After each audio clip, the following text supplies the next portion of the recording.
Wag kayong wag kayong magmomotor mga manggagawa. Pag nagmotor kayo, matik na suspendido kayo, tanggal kayo sa ministeryo. Bakit pagkamatay ni Brother Eli, nagmotor ka na nagmotor. Tapos yung aral na pagka maghahain ka, na naalala mo na merong laban sa iyo ang iyong kapatid, iwan mo ang iyong hain sa dambana, pumaroon ka sa iyong kapatid at makipag-ayos ka. Pagka nag-ayos na kayo, saka mo balikan yung iyong hain sa dambana. Bakit ngayon pinalitan mo yung aral na hindi na kailangang makipag-ayos sa kapatid. Kaya alam nyo po, with all fairness naman, yung aral ng Katoliko na confession, mas maganda siya eh. Bakit? Yung naka-hide yung identity nung confessory. Hindi alam nung confessor at saka nung confessory, kung sino yung nagkukumpisal sa kanya. Yun naman yung nasa Biblia eh.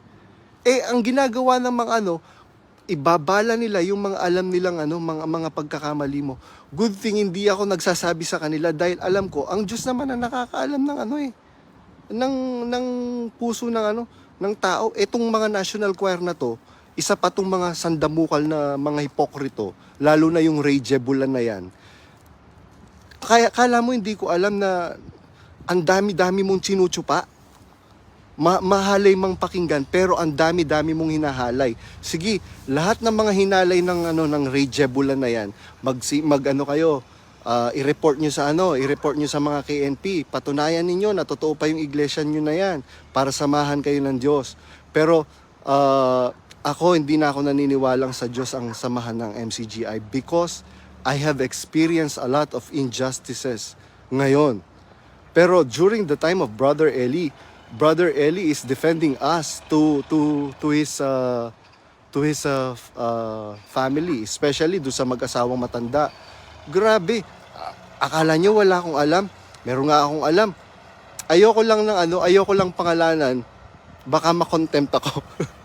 Pero akala nyo hindi ko alam na nambababae siya. Meron nga, como hindi siya techie, pinaayos niya yung cellphone niya sa akin. May nagpa-pop up na message ng babae niya. Hindi ko lang sinasabi, pinapanalangin ko kasi yung sabi ng Biblia. Sabi ng Biblia, kung nakita mo ang iyong kapatid nagkakasala ng kasalanang hindi ka mamatay, ipanalangin mo. Yun ang utos. Hindi ko yun idinaldal. Ngayon ko lang sinasabi kasi masyado niyo akong garapalan ng ginagawa niyong pampapasama sa akin. Grabe kayo. Tapos sasabihin nyo kayo ang sa Diyos? Anong klase kayong samahan na sa Diyos kung ganyan kayo kabababoy?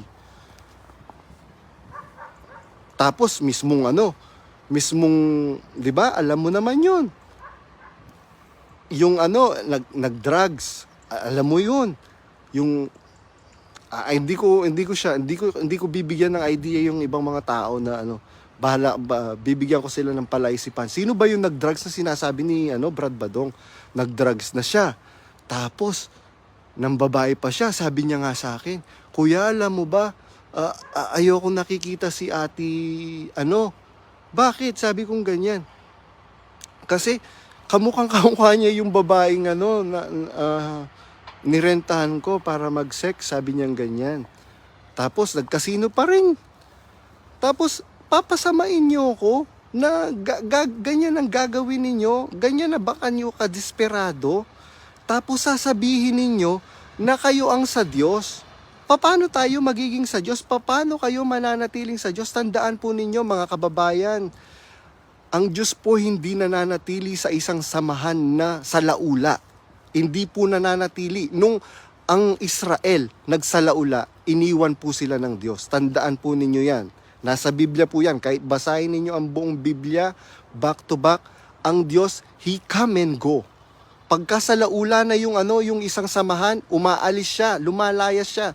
Pagka nagbalik loob, nagsisi sa kanilang mga kasalanan, saka lang nagbabalik ang Diyos. Ngayon, gusto nating bumalik ang Diyos sa samahan ng MC